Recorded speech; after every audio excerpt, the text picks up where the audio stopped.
To those who fell in the Battle of Scarville, the stone memorial read, your sacrifices were not in vain. October 24th, 1918 to October 27th, 1918. Above the base stood a statue of an American soldier with a round cap and a long rifle with a bayonet attached. His face had a perpetual scowl. His eyes slightly squinted as the statue looked at something far off in the distance. I heard a throat clearing. I looked around in confusion. Beautiful memorial, eh? A voice said from behind me. I turned and saw an ancient-looking man in a suit. His face had so many wrinkles that it reminded me of a raisin. His ears and nose stood out massively on his shaking frame. I wondered just how old this man really was. Yes, it certainly is, I admitted, glancing one more time at the shining marble statue, which seemed to glow under the bright summer sun. But what is the Battle of Scarville? I've never even heard of it. The ranger shook his head sadly at this. Most of you younger people haven't, he said gruffly. But my family was involved in the Battle of Scarville. If you have a few minutes, I can tell you all about it. He motioned to a bench next to the statue, one that I could have sworn wasn't there just a few seconds earlier. I shrugged it off, though, admitting to myself that I might have missed it due to the glare of the sun, which was slowly disappearing behind the trees. We both sat down. He told me his name was Franklin, and I told him mine was Ted. We shook after we had introduced ourselves, the small, bird-like bones of his fragile hand feeling almost weightless under my grasp. And then Franklin began to tell me a story that would change my life forever. I was just a kid when this happened. My father was a soldier in the area, but he never liked to talk about what he did. Then one day, he came running into the living room, his eyes all wide, telling me and my mom to get all our stuff, quick. It was time to go, and all this other nonsense. My mother asks why. He starts screaming gibberish about monsters and this and that, and my mother says the strangest goddamn thing. Oh, is it that time again? Right then, the shaking starts outside. Oh God, it's too late, my father says, and he puts his face in his hands, crying. Now, my father wasn't a man who ever cried. I didn't even see him cry at my grandfather's funeral. He was made of stone, one of the toughest men I will ever know. So when he started crying, I knew something bad was happening.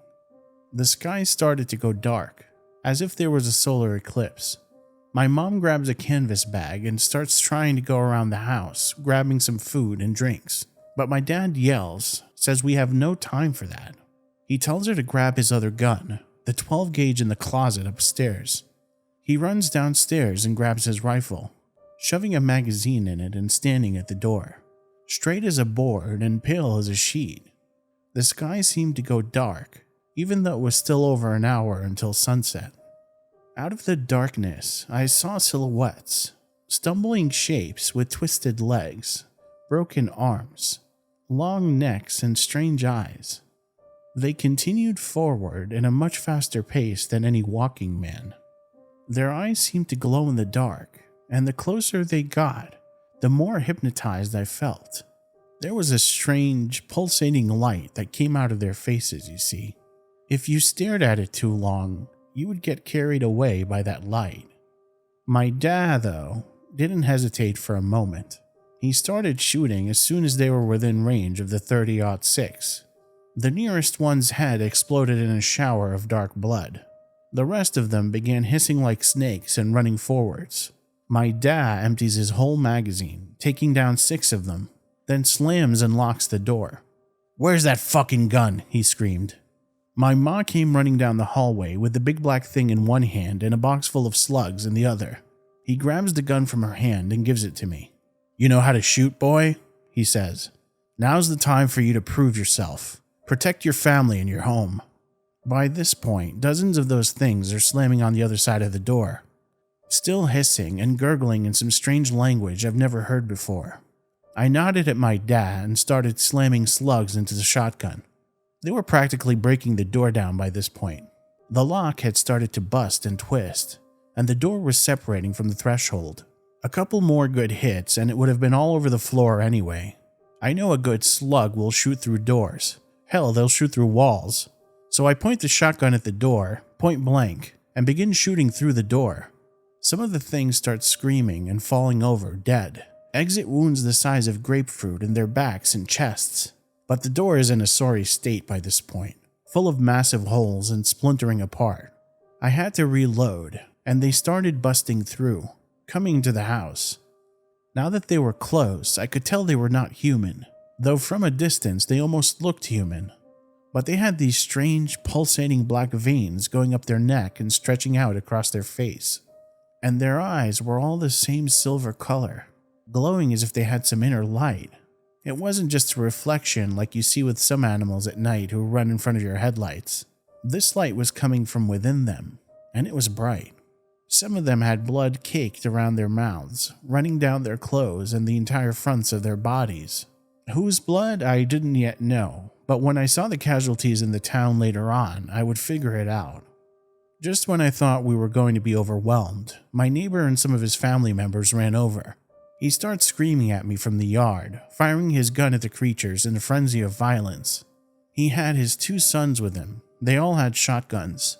They were whooping and hollering, blowing the creatures apart with buckshot. When one of them stopped to reload, the other one would cover them, so that they had a nearly constant rate of fire. My dad and I ran out the door, shooting and reloading. I saw the skull of the nearest creature disintegrate as I fired into its head from less than 5 feet away, but its eyes seemed to hover in the air a moment after it was gone. It reminded me of the Cheshire Cat from Alice in Wonderland, how its face seemed to hang in the air after its body had gone. By this point, we had finished off the entire group of them. A couple dozen bodies lay around us. My heart was beating and my blood was up. I could almost relate to the sons of my neighbor. Part of me wanted to whoop and holler too. Part of it was fun and exciting, even though I knew that one wrong move would likely mean death. I used a break in the action to move closer to one of those corpses and look at it. In its basic shape, it looked human, but up close you could tell it was no such thing. For one thing, they all had 6 fingers on each hand, and they were twisted, long things.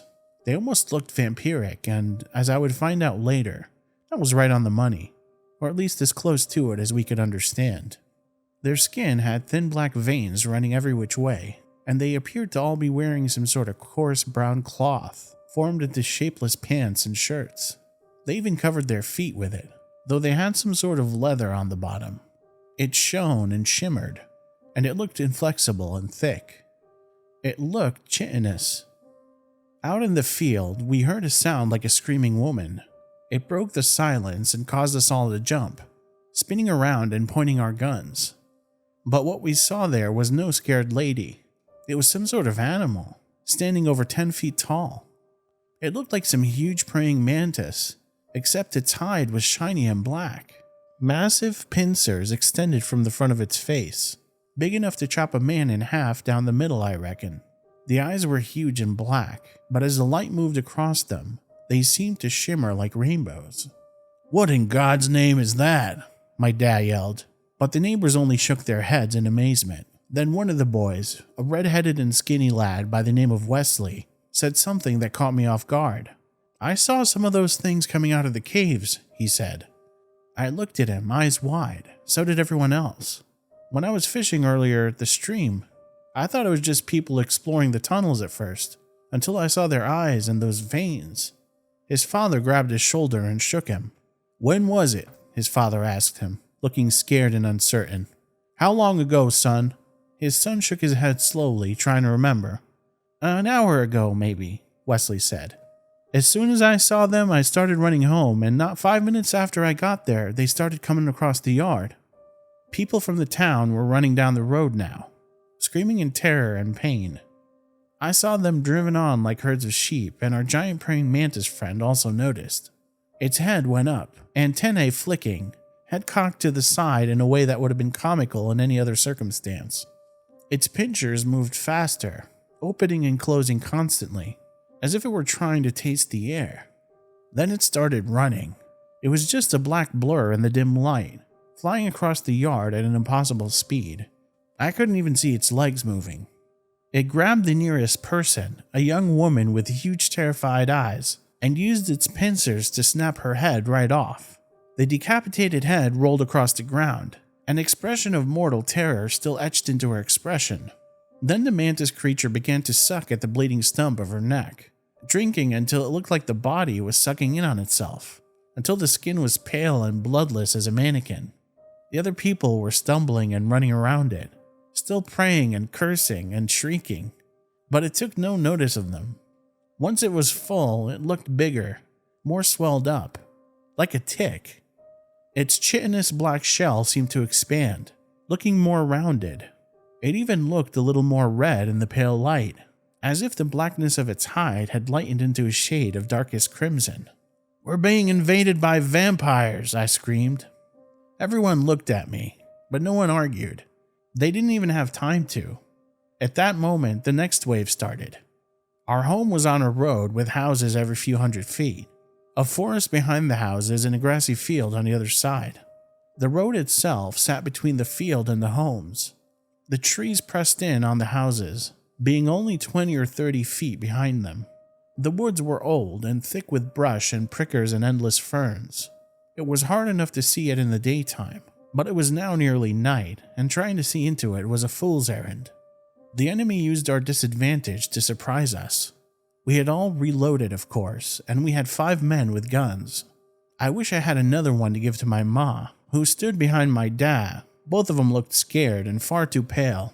I saw it was the mantis creatures that were approaching, though a few of the vampires walked through silently, their eyes glowing. The 2 apex predators didn't seem inclined to attack each other. I wondered if maybe the vampires had even domesticated the giant mantis creatures somehow. It didn't seem likely, but who knew? We started shooting as soon as they broke the boundary of the woods. The mantis creatures shrieked like dying women, emitting deafening wails as their legs, chests, and heads were blown apart by shotgun and rifle fire. But more and more kept coming, and some were now coming from the field and the road as well. We were slowly being surrounded, and our ammo was not unlimited. A vampire ran at my mother. I saw it in slow motion, the creature popping out from the grassy field and sprinting. My father was busy firing that rifle like a madman, trying to keep the mantis creatures from overtaking us. I knew it was a hopeless task, but I could at least save my ma. I raised the shotgun, the vampire only a few feet away from me now, and shot it point blank in the face. Its head disintegrated into a mask of gore, droplets of blood flying. My mouth had been open. I was breathing hard, terrified and in the middle of battle fever, you see, and a few droplets of that strange dark blood splattered directly into my mouth. I hadn't even realized what had happened until I tasted it. It tasted nothing at all like human blood. Nothing like sucking on a cut thumb after a small injury. Nothing like the taste of a bloody rare steak. No, this blood was sweet and somehow cloying.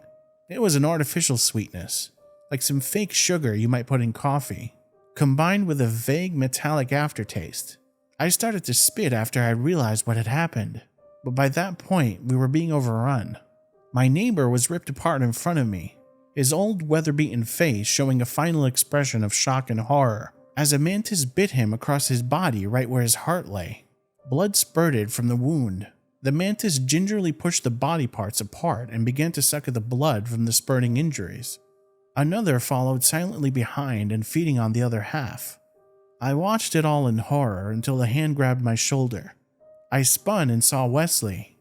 "We need to go, now," he said, pulling me. "My dad and ma and the others," I screamed. He shook his head. He was closest to me. As we became overrun, the creatures had split us into smaller groups. Wesley's brother and my ma and dad were one of them. We had at least 5 mantis creatures and a few more vampires between us. A dozen more came running towards us, towards commotion and the prospect of a warm meal. I realized Wesley was right, but I fired all the same, taking down one of the mantis creatures with a slug to the torso. Its dark blood covered the dirt as it squealed and fell over, kicking its legs slowly and rhythmically like a flipped turtle as it died. My dad and Wesley's brother were still shooting. I thanked God that we each had a sack of ammo, but mine was feeling light. I looked down and saw only a dozen more slugs maybe. They must be getting low too. I knew I'd have to come back for them when things had calmed down, but for now I fled. Wesley ran ahead of me, his coarse work clothes flapping in the wind. We sprinted across the yard. I looked back and saw one of the mantis creatures running us down, moving much faster than either of us could ever hope to run. I stopped, turning. It felt like I was facing down a charging train. I raised the gun, and with a shot to the head, I dropped it only 10 feet away from me. It kept running for a second, a body without any brain to run it, and then began to fall forward, sliding, its legs kicking and trembling as it died. He had a shelter behind his house apparently.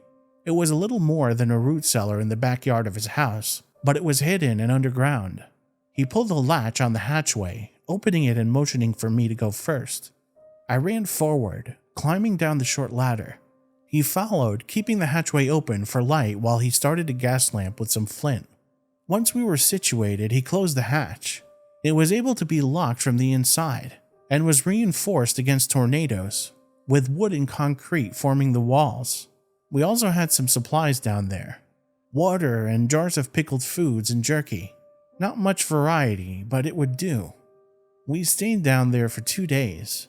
When we came back up, the creatures were gone. They even had taken their dead with them. I didn't know where they had gone, though I assumed it was back into the caves. They had left our dead, however. Countless bodies lay all around the surrounding towns. I saw endless dead in the downtown area when I went down there, and I never saw my dad or ma again. I never even found their bodies. Perhaps they'd been dragged off into the woods, or perhaps the creatures took a few bodies back with them, maybe as souvenirs, or just for some fresh meat. All of the people who died in the Battle of Scarville were reported as casualties from the Great War or the Spanish flu, but those of us who were there know what we saw, and those were no flu victims. Thousands of bodies around the town had all the blood drained from them. I wonder why those creatures from underground didn't keep going. After all, they had won the Battle of Scarville, which was really just more of a massacre. But then I thought about how deer hunters are only allowed to hunt so many per season to allow their population to regrow every year. And I thought about those abominations under the earth, and I wondered if maybe, just maybe, they might not be doing the same to us, waiting for the human population to grow for 100 years or so. Then when the population is fat and healthy and lazy, come back to feed on the herd. The old man stopped, clearing his throat and looking over at me. His story had apparently come to an end. He smiled slightly at me, but I kept looking at him suspiciously, waiting for some sort of punchline. "You realize how insane that whole story sounds?" I asked after just a few moments. The old man with his withered face just grinned at me, and in the dying light of the setting sun, I could have sworn his eyes were glowing.